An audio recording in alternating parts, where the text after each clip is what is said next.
so actually when I was in vocal class, I was telling some colleagues about strangers. Because you still got the picture.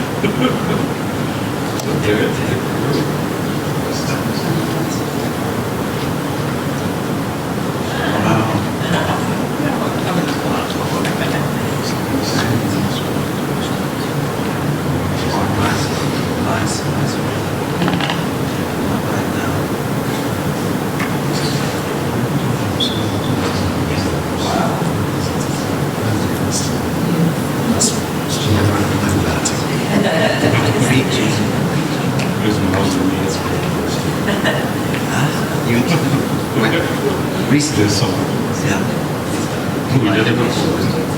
They made with them. Yeah, well, friends.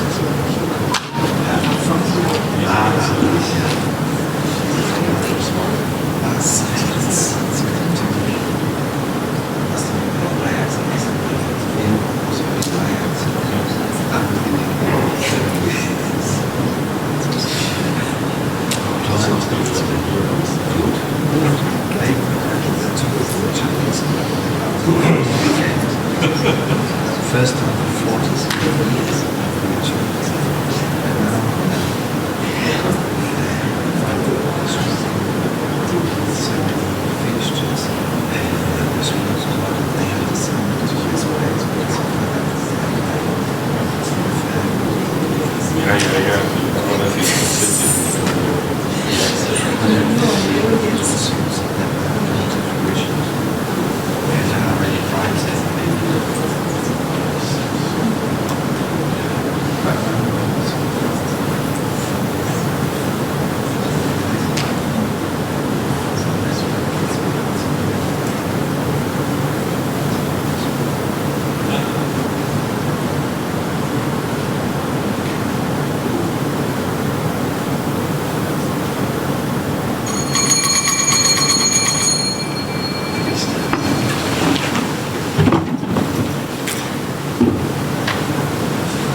In accordance with the custom of this university, I opened the meeting with the following words. Spiritus Sancti gratia illuminit sensus e corde nostra. Please be seated.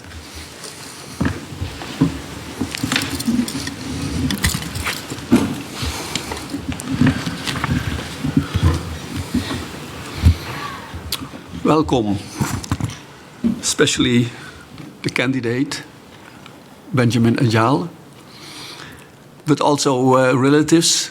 Very good that you're here, your wife and close family, close relatives, I understand. So good to see you here. And of course, all guests present.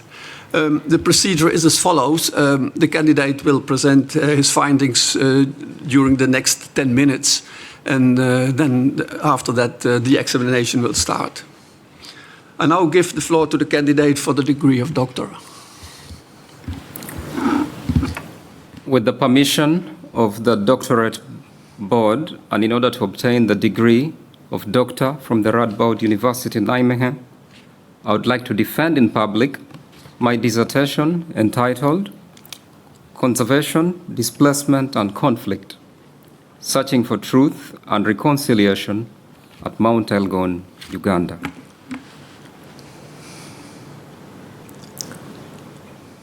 Can poor people be reliable partners in environmental conservation? This question was posed by Van Kempen, and it's a poignant question.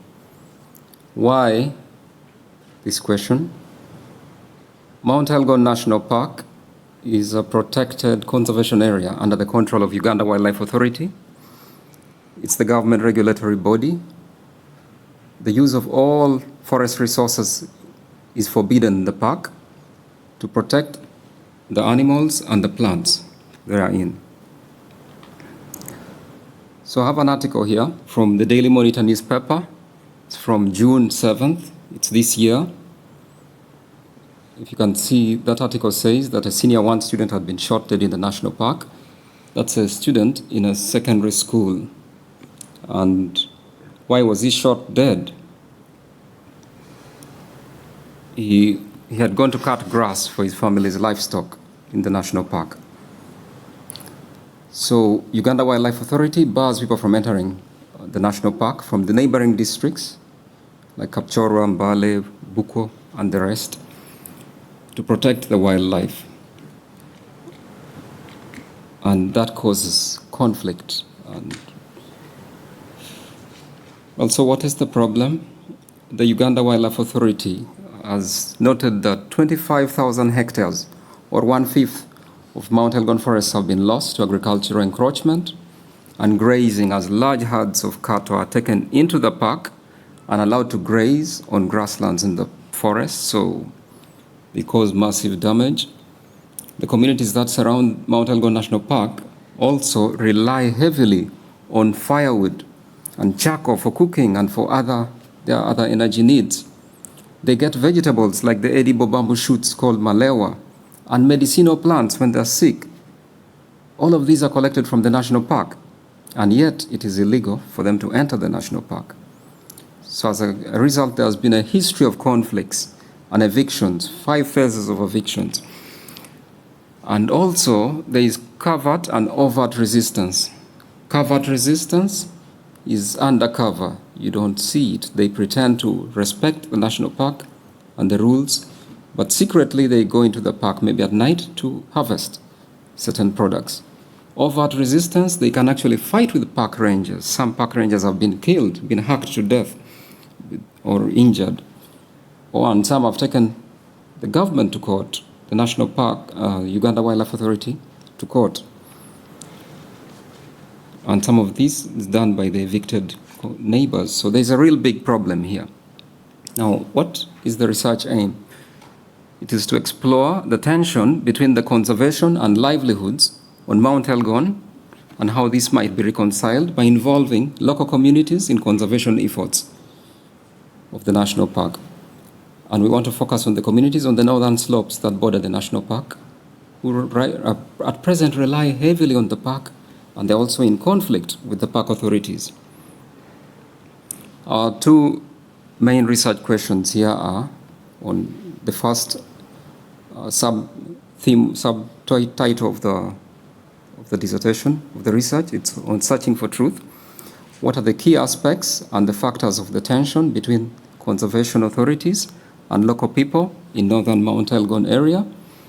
The second, on searching for reconciliation, the key question is, what are the key potentials to reconcile this conflict? That's the location of Uganda in East Africa. The second map, you can see the arrow there pointing at Mount Elgon National Park. It's actually at the border between Uganda and Kenya. It's a park that is shared by both countries, just on the east. The theoretical framework that guided this research, we discussed a number of issues, things like wilderness preservation and biodiversity conservation. Those who advocate for wilderness preservation consider that the landscape should be free of humans. Advocates like Aldo Leopold and John Muir and the rest. Now, for biodiversity conservation, these are advocates who think that you can protect natural resources, but also involve the humans who benefit from those resources. So conservation can be achieved with human access to the natural resources, and humans are regarded actually as necessary if you're going to succeed in conservation. We have the tragedy of the commons, which I also looked at, when there is a common property, it can be damaged beyond repair because maybe there are no costs of exclusion of potential users. So everybody uses these common pool resources like pastures, fisheries, national parks, and they can be severely damaged. There are others like conservation conflict transformation, which is a model I used to try and understand how to reconcile the conflicting parties, alternative dispute resolution, and the Ostrom's common property management principles. Yeah. Now, about the methodology, there are 4 phases of research, of fieldwork, and some of the methods used were observation, key informant interviews, resource use diaries, documents, and remote sensing. We accessed a lot of Uganda Wildlife Authority documents, household surveys, in the national park neighboring communities, focus groups. Yeah. And what are our conclusions?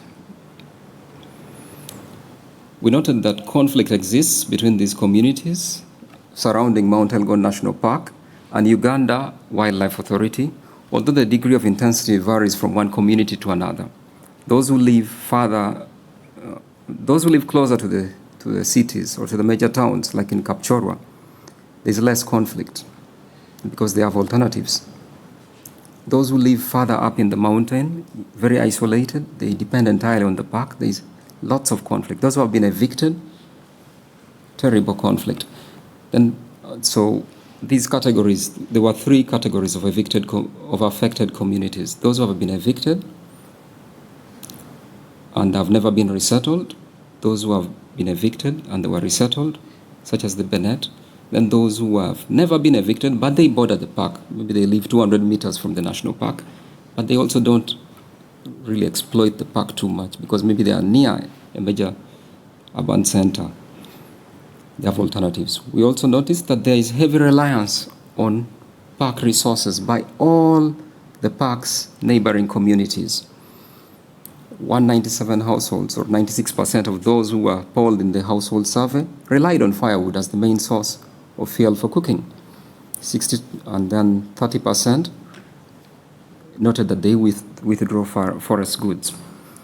Then there are survival and coping mechanisms despite these challenges. There's covert resistance, there's overt resistance. Some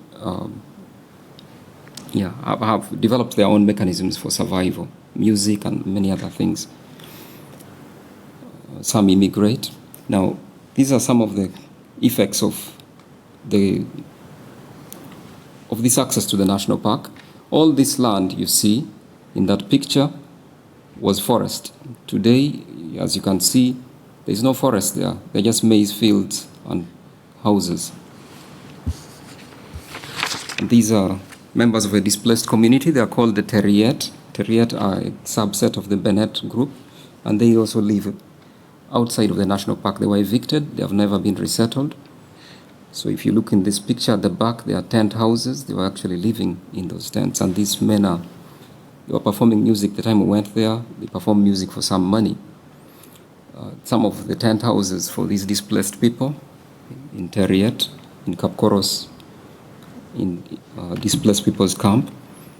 You see heavy reliance on park goods. That woman is carrying firewood. Someone has fenced his house with bamboo. So what are the recommendations? That preservation or the fences and fines approach of conservation does not work. There should be more emphasis on biodiversity conservation, involving humans in the conservation process, not conservation without humans. There should be inclusive conservation. There should be co-management. It should be implemented. It should be broadened to cover all these communities. There should be other mechanisms for solving conflict, like alternative dispute resolution, broadening conflict, livelihood options. Resettlement is important because these people have no home, and sharing some of the revenues collected by Uganda Wildlife Authority with the communities. So all these options could be broadened.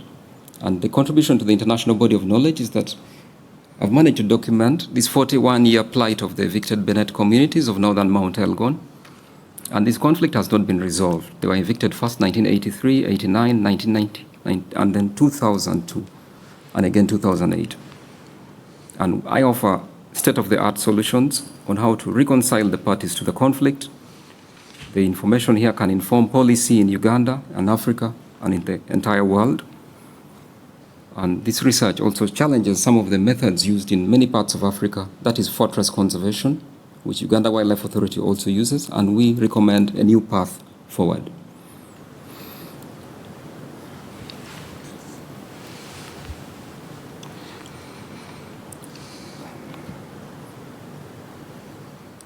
Having presented this summary of my dissertation, I return the floor to the rector. Well, thank you for your presentation, and I wish you success with the defense of your thesis. I first give the floor to Professor Van Mijl, Radboud University, and Professor Van Mijl chaired the manuscript committee. Thank you. Dear candidate, dear Benjamin, it's a pleasure to be the first to congratulate you with your dissertation here today. You've written a fine and detailed book about the predicament of the people living on the slopes of Mount Elgon in Uganda. In many ways, it was heartbreaking to read that so many people have been evicted from their traditional territories for the sake of conservation. I read your work with great interest and welcome the opportunity to discuss it with you in some detail. My main question concerns the relationship between the communities and the natural environment. In your analysis, you focus almost exclusively on economic issues, the livelihood of the communities. They fetch firewood from the park, medicinal herbs, bamboo and grass for animals. Some groups engage in beekeeping, etc. As such, the communities are portrayed as exploiting the environment that needs to be preserved for reasons of conservation to mitigate the impact of climate change. In this context, you also refers to Hardin's Tragedy of the Commons, even though you're familiar with the criticisms of that classic view that argue compellingly that common property resources can also be managed in a sustainable manner. In recent years, these criticisms have been expressed, especially in a rising discourse in anthropology that highlights a different ontology of indigenous peoples.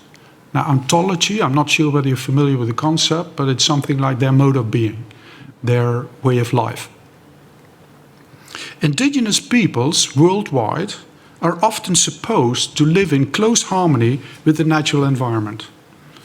And for that reason, they may offer an alternative way of life that differs from a Western worldview in which humans are considered superior to non-humans. Indigenous worldviews, on the other hand, are supposedly characterized by a much more balanced relationship between the natural environment that is instead considered not as non-human, but as more than human. This is also believed to be reflected in their religious worldview, in which humans take a much more humble position. They are not in control of the natural environment, but they consider themselves to be part of the natural environment. Sometimes they're even considered to be related to the plants and animals in the so-called wilderness.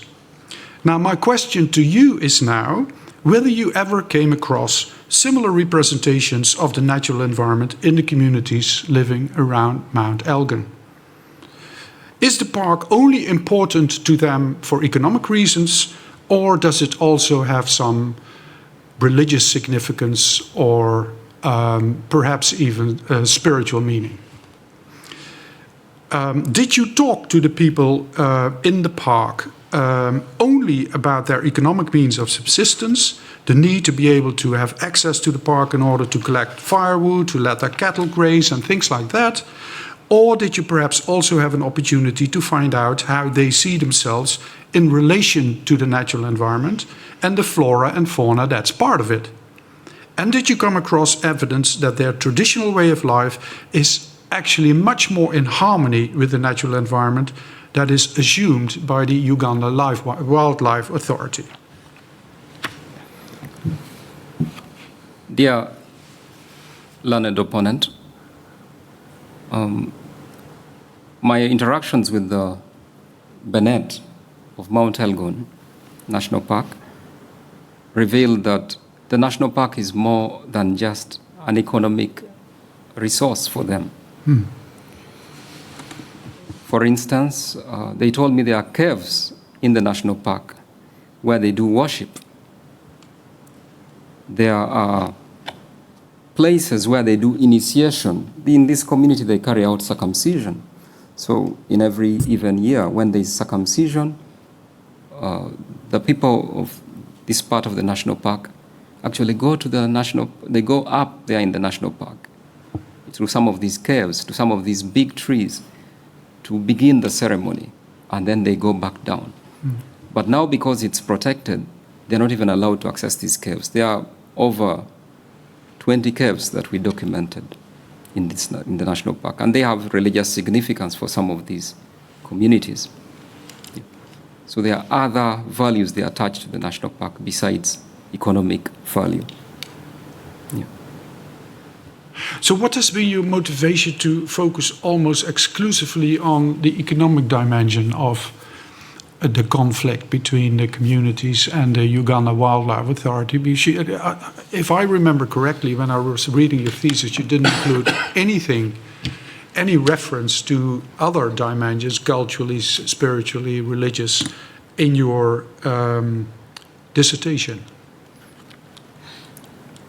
Did you have a specific reason for not including it?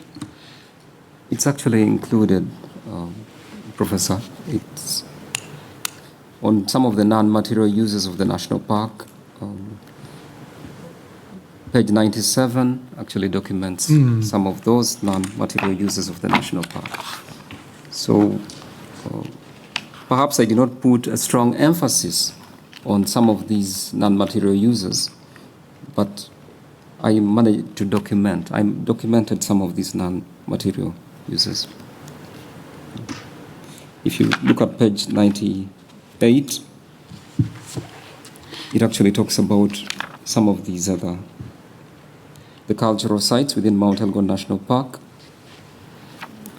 that include a number of caves documented there: Nakungire, Chesio, Cheptoloch, Kikuzi, Kakayo, and many more. So maybe the discussion was limited, but it was discussed. Yeah. Okay. Yeah, thank you. Yeah, thanks. And now I'll give the floor to Professor Lewis, Wageningen University and Research, and also member of the Manuscript Committee. Welcome. Thank you. I need to turn it on, yes. Dear candidate, in your thesis you speak a lot about truth, and not only by drawing analogy to the Truth Commission in South Africa, you mentioned that played an important role in reconciliation, but also as a scientific concept. You say, for example, that the truth does not exist somewhere waiting to be picked, and you say that like grapes on a vine, or as something hard to unravel. The truth is hard to unravel. You discuss that the truth may not be perfectly known in all detail. Now, so even though you're careful about the truth, these statements still suggest that the truth somehow exists, although it's hard to unravel, right? So, and I'm wondering whether that is a useful entry point for looking at the kind of conflict situations that you study. In such situations, there exist multiple perspectives, if you wish, multiple truths, and conflict resolution has a lot to do actually with developing some kind of mutual recognition of such different realities and perspectives. So why do you continue to use the word truth in this non-plural form? Thank you, learned opponent. I use truth not in an absolute sense, like in a religious sense, where truth, they say this is the truth and that is not. I use truth in this research to mean the empirical evidence that we need to search for. the empirical evidence about what is happening in this park. That was the truth that needed to be discovered. And by discovering the reality of the people and what they go through, then we can come up with viable solutions. So by knowing the truth, then the solutions or the reconciliation can take place. Without knowing this truth, then the reconciliation would not be able to take place, or we could actually misfire and come up with wrong solutions to this pressing problem. So I use truth in the sense that this discovery, the sense of discovery, investigation.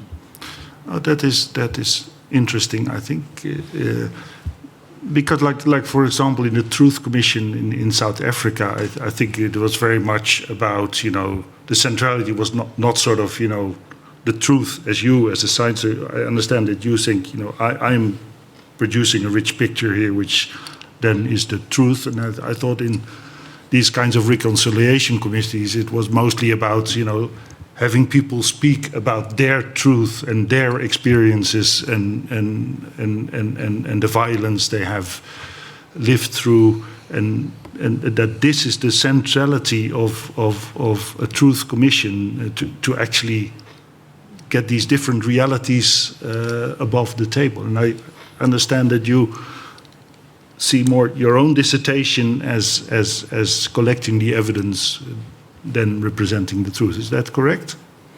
Yes, I did collect the evidence when I speak of the truth, but also in a way you could say I drew parallels from the Truth and Reconciliation Commission of Desmond Tutu in South Africa, and that commission too was trying to find out some of the things that people had suffered. Yes, but it was not a scientific commission. It was not an effort of science to produce the truth, but it was the truth of the people who had lived through that, yes, that terrible system. It was not scientific. This one is scientific. There is evidence from household surveys, from key informants within the community. So it's very detailed. They document things like brutality, they document things like rape, they document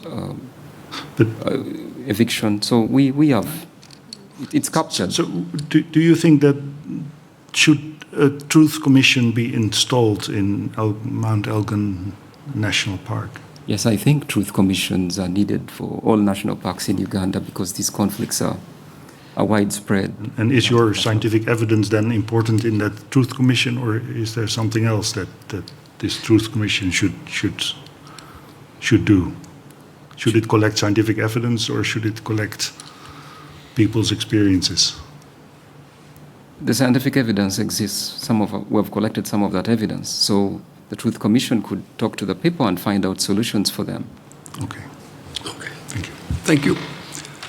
I now give the floor to Professor Arts, also Wageningen University and research and member of the Manuscript Committee.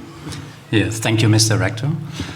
Dear candidates, I also would like to congratulate you on your thesis. I think it's highly relevant because there are so many conflicts around this fortress nature approaches around the world that we should think beyond and act beyond it. And your thesis shows all the evidence why in a case study. But I think it's also very important for the wider discussion on conservation for the future, including people. I would like to discuss with you the concept of co-management, because that's a very important concept in your thesis. And you also showed it in your presentation as one of the elements of a solution. But I'm a bit puzzled, because if I read your chapter 7 and 10, you seem to suggest that the conditions for successful co-management approaches are met at Mount Elgin. But if I read your chapters 5 and 8, and chapter 5 is more on the history of conflicts, and chapter 8 is on the current perceptions on conservation by communities on the one hand and authorities on the other, I see a history and a situation of conflict, violence, lack of trust, etc., etc. So from that perspective, I'm not convinced that the conditions are met for successful implementation. So I'm really puzzled. So I would like to ask you, are you still convinced that these conditions are met? And if not, what should we do to get there? Thank you, land opponent.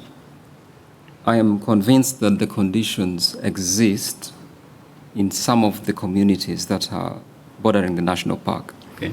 The communities are not homogeneous. Some have better relations with the Uganda Wildlife Authority. Like I said, those who live in Kapchorwa, in places like Sipi Falls. Sipi Falls is actually in the national park area. Mm-hmm. But they get a number of tourists. They are very near to a major town, Kapchorwa, the home of these long-distance athletes. So somehow there is economic activity nearby. And these people have a form of management. They have a memorandum of understanding with the Uganda Wildlife Authority. And because of that, they actually enter the park 2 days a week. They go there on Tuesdays and Fridays. They go and withdraw dry firewood. They don't fell trees. They don't destroy anything. They don't take their animals to graze. They just go pick the dry trees, come back and use that. And they are managed. They have appointed a community leader, their local council leader, who monitors the entries. They give them cheats that they use to enter. You need permission to go. Now, this part has less conflict. Now, if you go to the other parts higher up the mountain with high intensity of conflict, there is no memorandum of understanding, and they are not an organized community. So it may be more difficult to implement co-management there. But I believe that it's possible if these people were resettled. They are living in displaced people's camps. So how would you expect them to show responsibility for the national park or to access it with some kind of restraint or respect? So it's complicated, but at the first, co-management is workable in some of the 3 types of communities that I mentioned. Yeah. Yes, I read about these MOUs in certain communities, but I'm a bit more skeptical about co-management implementation in other parts of the park. And there's another thing, if you look at the more general literature on co-management, there are also some systematic reviews of all the literature, and what you see is that it can work, but it particularly works quite well for nature and forest, but less so for people. So often the social economic benefits are quite poor with co-management. So I think it's also important to think about the plan B if it doesn't work. Are you aware of these more general visions on co-management? And does that also inspire you to think maybe also in some parts of the park beyond co-management? Maybe indigenous territories or much stronger benefit sharing arrangements, stronger compensation, etc., etc. Yes, I have considered a number of those other options, but I would think that the resettlement would be key in places like among the Bennett up there. There's a lot of conflict. So some of these other options would not really be feasible unless the conflict is resolved. And this conflict is because of the displacement. This conflict is because of the eviction. Mm-hmm. People have been evicted 5 times. They move once, they're again relocated from where they were evicted, and then they are relocated a second. So there have been so many phases of eviction that they don't trust the national park authorities, and the authorities hate them. Yeah, therefore, I'm skeptical about co-management because of this lack of trust. But anyway, we have to move on, I think, Rector. Okay. I now give the floor to Dr. Schuurman. Thank you very much, Rector. Dear candidate, dear Benjamin, first of all, it is a great pleasure for me to meet again after our initial acquaintance in 2008.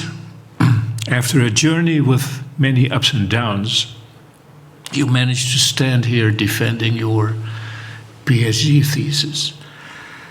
I'm glad to be able to engage with you about some of the choices you have made in analyzing your data. One of the things that is hardly ever discussed in academia concerns the covered subjective choices made by authors in analyzing their data. So it is, on the one hand, refreshing that you point out in chapter 1 in an explicit way the subjective choices you made, which you call the intuitive choices, which have led to the conceptual framework on page 27. On the other hand, these intuitive choices raise some questions about how they relate to theories about conflict and reconciliation, which are presented in a later chapter.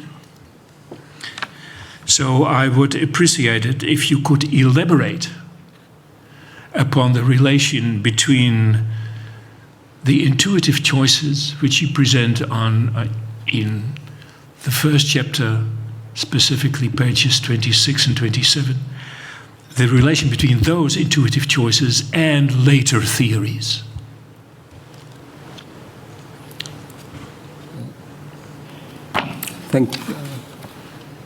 Thank you, esteemed opponent.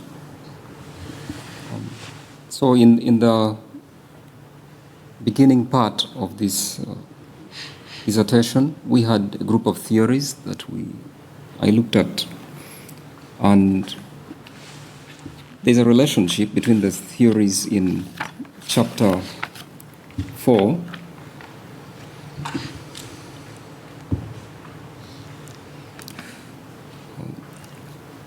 theories on like wilderness preservation, biodiversity conservation, and some of the theories considered later in chapter 7, theories on environmental justice and reconciliation, those dealing with alternative dispute resolution, some of the common property principles.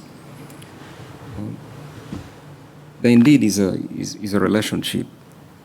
It's just that the first aspect of theories that I dealt with were on truth-seeking. They were to guide me to try and find out the nature of the problem. The second set of theories that I dealt with were to guide with reconciliation. So theories that can provide us with solutions. So there indeed is a relationship. We build on from the first set of theories for the second set of theories that you find in chapter 7. So there is a relationship. Yeah, the reason that I ask is that you might expect a conceptual framework to be the result of a discussion on theories. But it seems to be the result of a set of what you call the intuitive choices. So that is what surprised me. And so I'm not sure how to see that. The role of the intuitive choices. They are indeed, if you look critically, they are indeed based on, my conceptual framework is indeed based on some of these theories. It's not, they're not, it just didn't drop out from there. They are in, they are based on theory. The theories are detailed in chapter 4. I could just refer to some of these.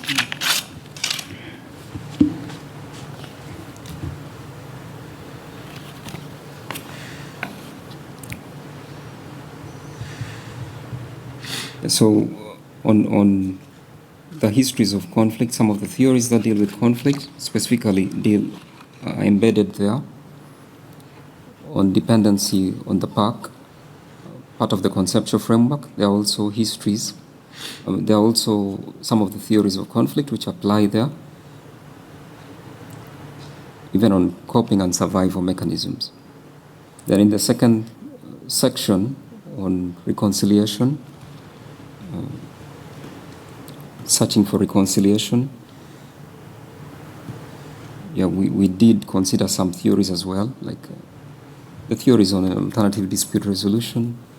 So those certainly would help to draw us towards reconciliation. So they are there. Maybe they're not very strongly emphasized, but the theories are there. Oh, thank you. Okay, thanks. I now give the floor to Dr. de Jong. Thank you, Rector. Dear candidates, dear Benjamin, like my colleagues, I would like to warmly congratulate you on the successful completion of your thesis, which addresses a fascinating and globally significant topic. Your thesis is relevant to the field and it has clearly involved a plethora of data and personal dedication, also in collecting data in such a difficult context. But that said, as with any ambitious research, there are areas where further exploration or clarification could enrich the impact of your findings. For example, while your thesis effectively highlights the tensions between conservation policies and local communities, I found myself wondering about the role of underlying and identity conflicts or frictions that you bring up in your analytical model. As you illustrated, the continuous search for conservation often reveals divergent meanings and strategies among various actors, with disagreements over what are supposed to be commonplaces or objects of concern. Where there is displacement, there is also placemaking, a process through which people imbue locations with cultural, historical, and personal meaning and significance. So while you choose to distinguish local communities primarily on the basis of ethnicity rather than geographical demarcation, I'm curious as to why the placemaking process itself did not receive greater attention in your analysis. This process transforms landscapes into spaces of memory, identity, and cultural meaning, intertwining them with social values and relationships, as well as ecological or even more than human dimensions, as my colleague already mentioned. So in particular, while you demonstrate how frictions sometimes escalate into conflicts between clans living near the national park and those displaced and resettled next to neighboring clans, I felt there was less clarity on how these clans are socially related to one another. So what are the underlying patterns of interaction or social structures that lead to such a frictions, or as you term them, identity conflicts? So for example, on page 116, you mention that Acholi culture views justice as means of restoration social relations between conflicting clans. Yet, I found little discussion about how these differences between ethnic groups and clans manifest in the ways they construct and experience places, be it villages, landscapes, or their relationship with the national park. So could you please elaborate on this further? And specifically, is there a connection between the social relationship between clans, which I might call the social space, and the placemaking process of these groups? So how do these processes relate to the ways clans express related values, beliefs, and social psychological needs that you also mentioned, central to identity, as you discussed that on page 67? And how might these dynamics influence the perception of and interactions with the landscape, including the national park itself? Thank you, dear esteemed opponent. I discussed this element of conflict and levels of conflict, and there was that analytical model by Madden, Norgrove, McQueen. They all discuss some of this environmental conflict, and I used that to try and bring about a solution, to understand the nature of conflict and then to bring about a solution. Now, in Mount Elgon, this is also quite evident in the community of the Bennett, because the Bennett were evicted from the national park. A few of them were resettled. A lot of them, like in places like Yatui and Teriet, are not yet resettled. But there's an interesting phenomenon that occurred that I also document. It so happened that when the first phase of resettlement took place, it was mismanaged. So the Benet who were originating from the national park and evicted out of the national park, they missed out on the resettlement, the first in resettlement. Because there are people who had moved from the slopes, who were not Benet, and moved into the place where these people were to be resettled. And they were more educated, more enlightened, they knew the value of land, so they grabbed some of the land that was intended for the Benet people. And so if you go into this community, there's even another type of conflict between the Benet and the non-Benet who live in the area, some of whom benefited from the land. So when you look at these levels of conflict analytical model, truly it's evident there. Some of the conflict at the bottom is the identity-based conflict, which is deep-rooted. Then there is underlying conflict. Then eventually at the top, it brings about a dispute. And some of the conflicts in this area are also identity-related. The Benet and the Sabine, so they feel the Sabine came and took their land. They were more informed. So for that reason, I raised this issue in some of the interviews with the Uganda Wildlife Authority. I asked, why did you give away the land for the Benet to the non-Benet? Then the answer I got was, but these are Ugandans too. They also need a place to live. And they were running away from cattle rustling from the slope, from the bottom, from the plains. So they ran to the mountains. And in the mountains, they ended up squeezing the Benet in the land in which they were supposed to be resettled. So there indeed is identity-based conflict here in this region as well. That is reflected by that analytical model.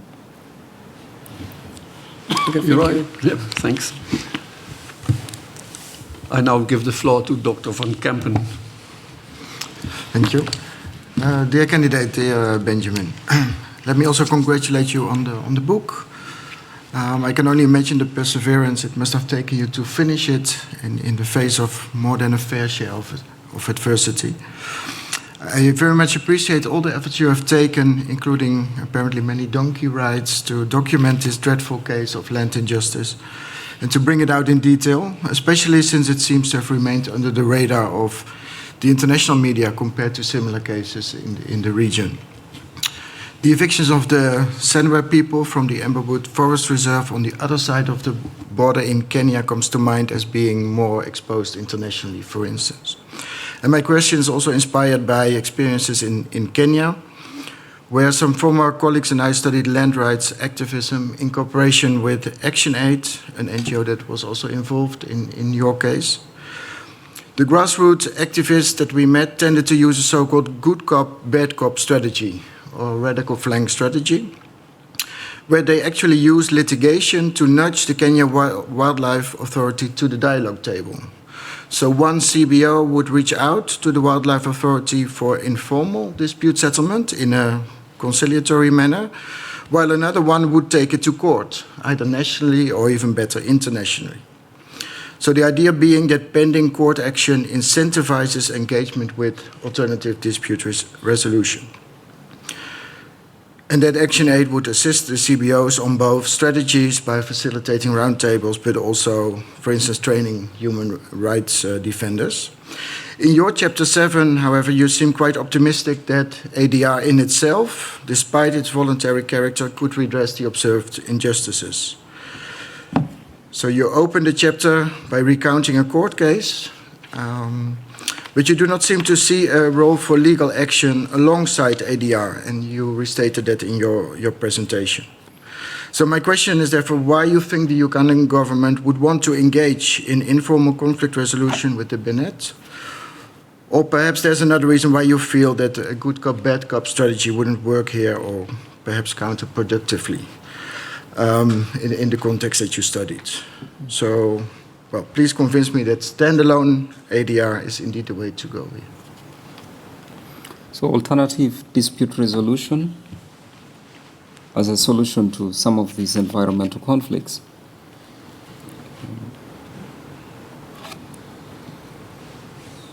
It has been used in some places and it has worked. So I propose it because I think it could also be used in Uganda and then it could work.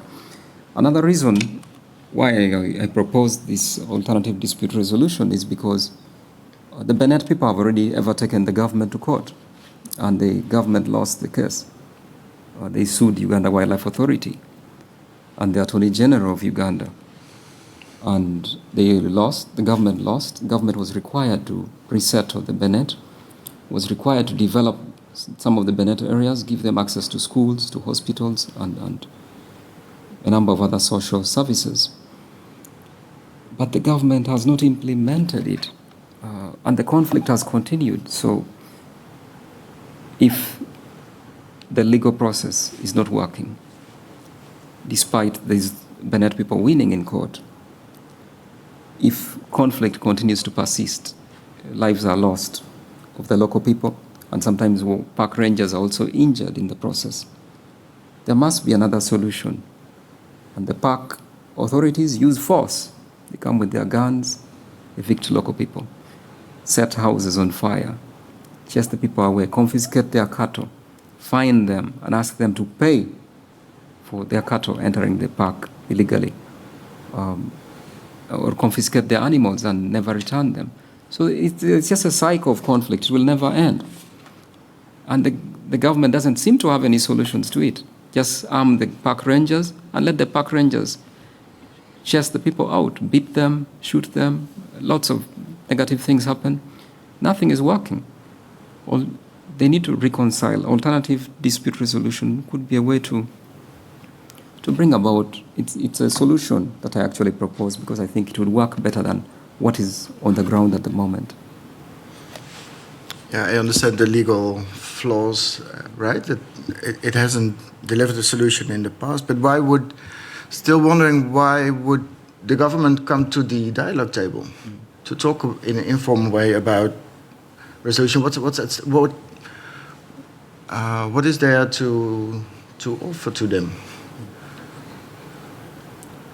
So how to kickstart the process? Maybe that's the. Perhaps you think that maybe more legal action is needed to force the government to the table. Yeah, more in an instrumental way. So not intrinsically, it may not produce a lot, but it's a lot of hassle also for the government to go into. Yes. To go into court. The lawsuits could continue, but I really don't see this bringing about a permanent solution for these people. Lobbying would work. There are already organizations on the ground, like an organization I encountered called the Benet Lobby Group. It's run by some of the Benet people and with help from outsiders. They try to lobby government, they try to lobby the NGOs and to advocate for their human rights. So that is something that is being done on the ground. Yeah. Okay, thank you. Okay. That concludes the first round of explanation discussion, and we have some 10 minutes left to continue with our discussion. So I first invite Professor Lewis from Wageningen University to participate again. Thank you. Thank you, Mr. Rector. I much enjoyed actually the fact that you have a good historical chapter in your dissertation. And I think, many students could learn from that. I mean, history is a critically important thing to understand the historical context. So every dissertation should have a historical chapter, in my opinion. But that's not my question, of course. One of the things I was wondering is you describe how the forest department came in 1898, how a forest park was then established 1992, then now a national park. And one of the things that did not become clear to me is whether the communities were able to sustainably manage their natural resources before it became to reside under the forest department in 1898. And then later on these other kinds of parks. So were they able to sustainably govern their resources? If yes, why was the park created, or why did the forest department came in the first place? And if no, what was the problem in terms of, say, Ostrom's design principles, for example? Could you elucidate a little bit on that? Thank you, as land opponent. So, the history of this national park and how it came into being, and the communities that lived there. Actually, at the time that the park was established, there were people living in the park, but they were allowed to live in the park. Mm-hmm. One possible reason that has been advanced is that the populations were small back then, because Did they degrade the forest when they were living there? They did not degrade the forest. They did not? The interviews I conducted there revealed that they had mechanisms of living with the park. And they even gave me examples and said, on the Kenyan side, they're treated differently. Kenyan part of Mount Elgon National Park, they are treated differently and they live with the park. There are some things that are these indigenous communities did that were actually pro-conservation. They were not against conservation. So why did the forest department came in?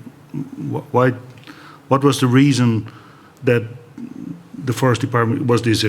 Initially, the British wanted to preserve all of the national parks. So it was just a policy when they brought about conservation, and they began to tighten rules. But there was no need for conservation because the communities maintained.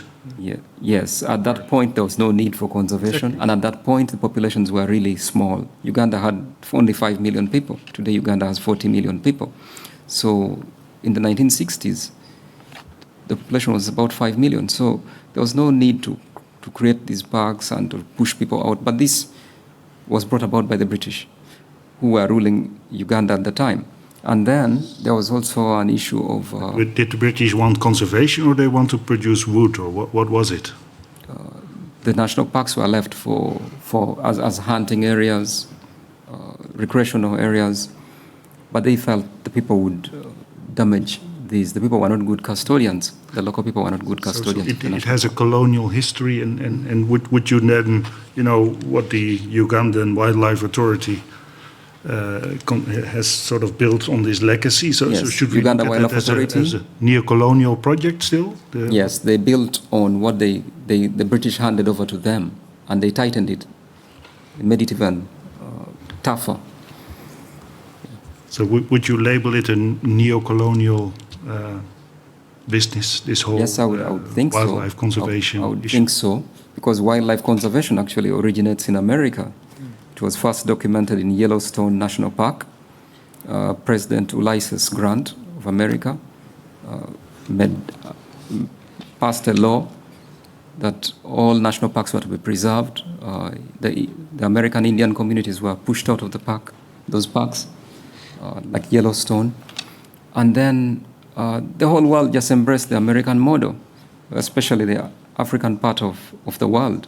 East Africa, Kenya, Uganda, Tanzania, South Africa does the same, Ghana, Nigeria, they are all having national parks. But they don't understand how it came into being and the effects on populations. It's an American model that they borrowed. Okay. That clarifies. Thank you. Now I would like to invite Professor Arts, also Wageningen University, and research. The floor is yours. Okay, thank you, Mr. Rector. I would like to continue our debate on co-management, but now more at theoretical level. You build your work on Elinor Ostrom, and I think rightly so, as she's a Nobel laureate, Nobel Prize winner because of her work on co-management and these design principles. But there's also a literature after her, which is to some extent also critical. Even her own disciple, so to speak, Arun Agrawal, her own PhD, and he took over her legacy in this work. One of his critical claims is that Ostrom was too locally focused on communities, while there are so many external influences that might be even more dominant in determining, let's say, the success of co-management.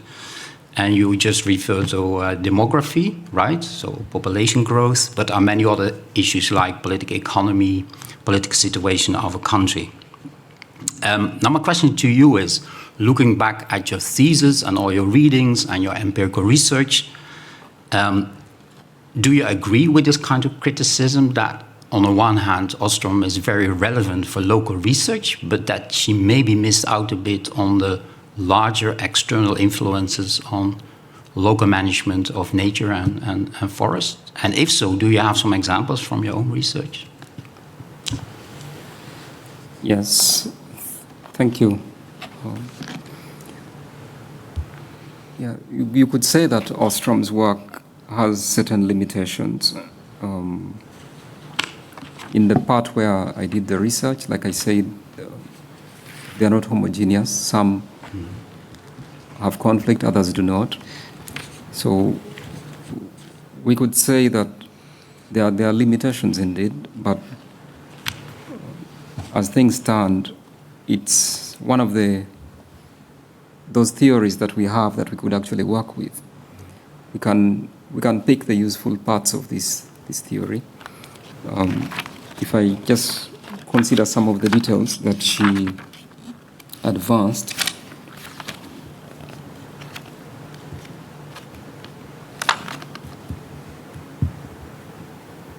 On page 120. 120. Sorry. 120?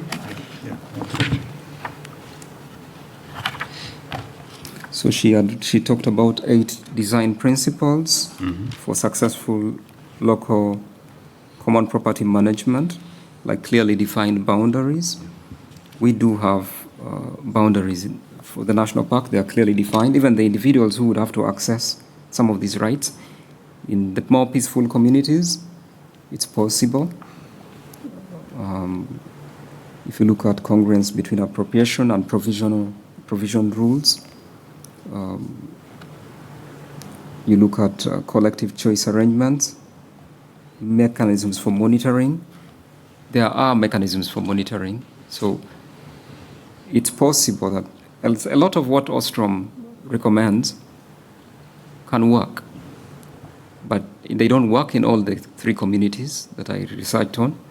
Yes, I do agree that it can work. Yes. But the point was, at least of Haroon Agrawal, one of the criticisms was that she doesn't take sufficiently into account, let's say, the external influences on communities, like political economy, like demography. And my question was, do you agree? Maybe not, that's yes, fine. But if so, do you then see also these external influences in Uganda on your case study? I agree in one respect that there's always been new knowledge created. So we can always build on what we have. This is a foundation. Then we build on that and create new theories, new mechanisms of solving problems. There will always be new discoveries made.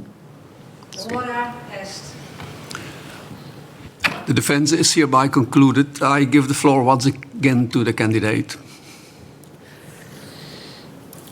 Having defended my dissertation to the best of my ability, I would like to thank you, Rector, and you, my supervisor and co-supervisor, and all who have honored the ceremony with their presence. The Doctoral Examination Board now retreats for its deliberations.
On behalf of the doctorate board of Radboud University Nijmegen, we have decided to award you the degree of doctor.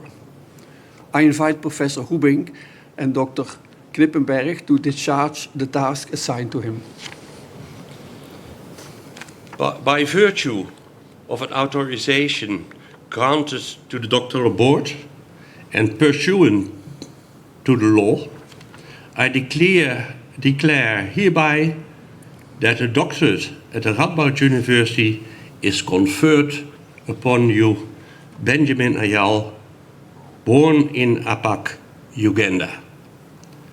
With this, all rights and obligations apply for you with respect to academia and society that are attached hereto by law, by custom. As evidence hereof, you are presented with the doctor's degree certificate signed by the chairperson and the doctoral thesis supervisor and co-supervisor.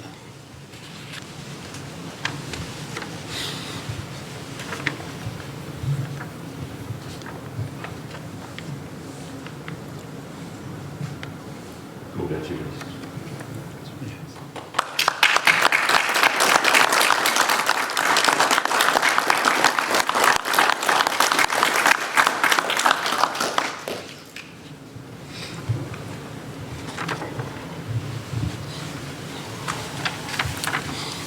The laudatio will be presented by Supervisor Professor Hoebing and Co-Supervisor Dr. Knippenberg, and I invite you to please sit down.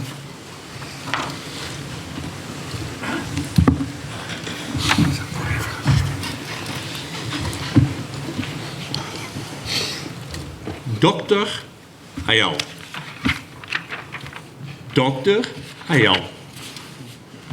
Dear Benjamin, congratulations.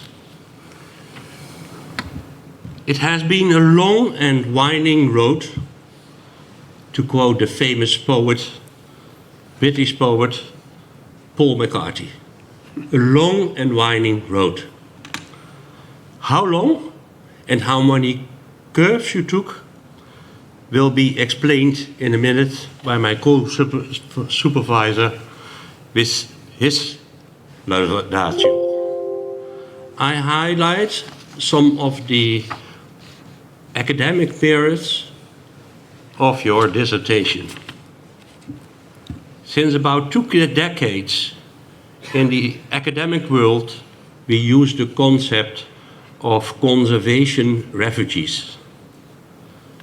But, as Mark Dowie in his book with the title Conservation Refugees indicated, these refugees, these displaced communities exist already for more than 100 years. It shows the incongruity with the high moral ground of nature protectionism, protecting unhuman life, and at the same time displacing poor communities, poor indigenous communities, who in many cases lived in these parks already for 100 years. At the same time, we saw in the 1990s the failure of big environmental conservation NGOs in working in projects with indigenous communities. Conservation biologists seem to be working better with plants and animals than with humans. This cruel reality of fortress conservation you made visible in your dissertation. Traveling the slopes of Mount Elgon to visit the local community is not a light undertaking. You were able to gather information by a book survey and by group discussions. You show the complex relation with the park authorities. It is not a simple one-way relation. And it depends on the history of the different groups and communities in their history of eviction, or non-eviction, on resettlement and non-resettlement, on property rights. Nearly all households are dependent on Mount Elgon National Park, in particular for charcoal. Methods of open and secret resistance help the community to deal with park authorities in illegal and legal ways. You show that the way to inclusive conservation, for example by co-management, is still rather far away on Mount Elgon. I think that it is through this type of case studies that we finally will come to solutions to overcome this split between conservationists and local communities, as might be shown already in other African countries. Your contribution in this dissertation stands thus in line with more field studies which show the complex realities on the ground. I give now the floor to Dr. Knippenberg to come with some more personal comments. So, Benjamin, that means that you can relax now and really be happy. Okay, because I see someone who is happy and now can start to show it, and I see some family who is perhaps even more happy that you have finally finished it and I'm standing there. But there is one person who is as happy as you are, that's me. It has been a long, I'm even getting emotional often. It has been a long journey, more than 40 years. I still remember when you came in, 2008, you came to the room of Frans Schuurman, who was here also, is here also. And Frans immediately took me to my room because you told him, I want to do something with the environment. And Frans said, environment? That's not my topic. You are in the wrong room. Go next door. So he asked me to guide you a little bit, to introduce you to the topic. So you said immediately that you want to do something with the Natural Park Mount Elgon in Uganda. And that you want to do something about the evictions and problems of the people over there. So I said, well, okay, try it, test it, because you weren't there to do a PhD, you just were there to find out whether you were suitable for doing a PhD and whether you would like to do it. So you were there for several weeks, a few months, looked into literature, talked with people, and then you went back home. And I lost track of you. And I only saw you back in 2010. A little bit later than that, because at the same Frans Schuurman came to my room and said, look, Benjamin has been accepted as a PhD candidate, but I cannot supervise him because I go for a early retirement. Can you do it?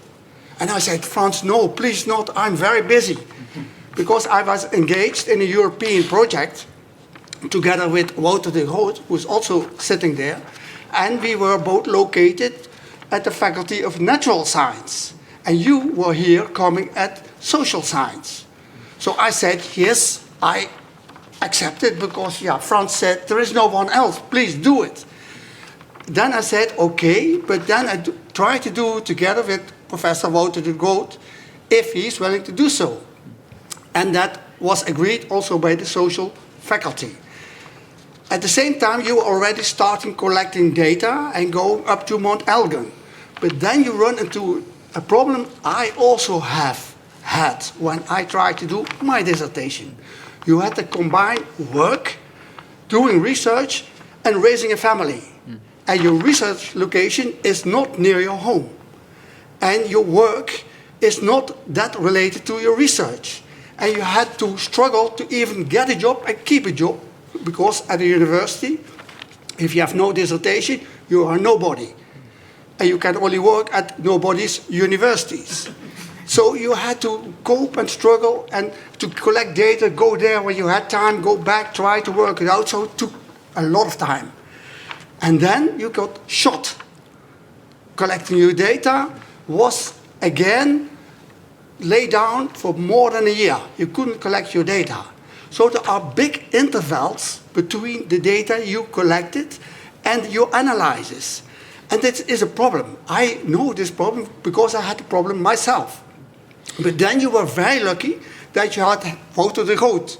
Because if someone is very specialized in combining data which are diffuse and perhaps not connected in a scientific way, it's Professor Wouter de Groot sitting over there.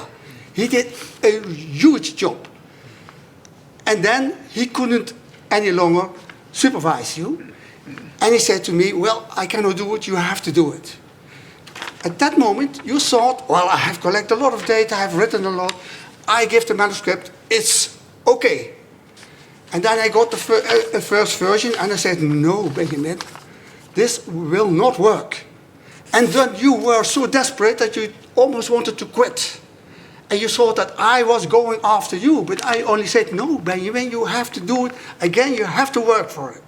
But first, I took the manuscript, worked on it. Then you repaired the manuscript and sent it over, and we did it twice again. It was quite a job, but you, I learned one thing of you is you never give up. You always continue. You do your work, you go over there, you do your travels, you talk with the people, and you work until you have finished it. You told me that you worked day and night at a certain moment. You didn't stop working. And here it is, the result. Here he stands, Dr. Benjamin. I'm so happy. Congratulations.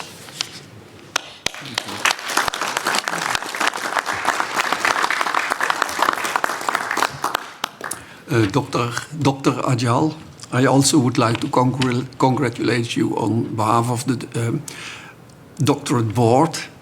And in my, I wish you success. I congratulate, sorry, that's my last one. I'm a bit confused now. I congratulate you with your achievements today, and I wish you all the best for the near and far future with your very important work.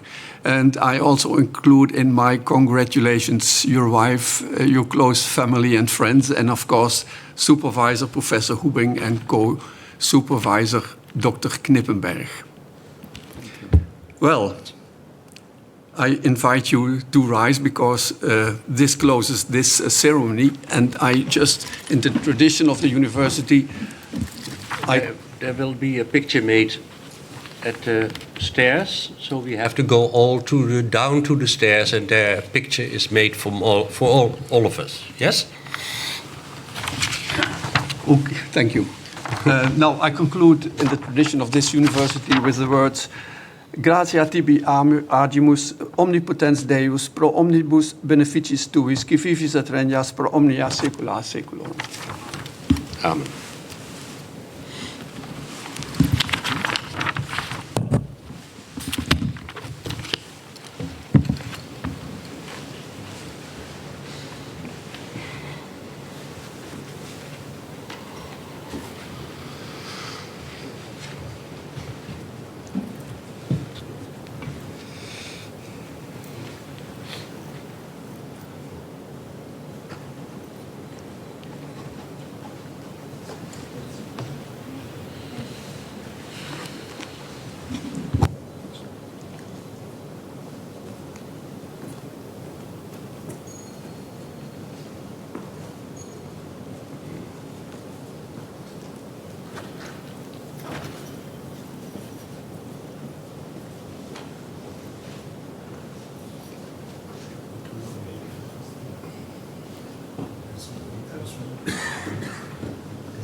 You're waiting for me.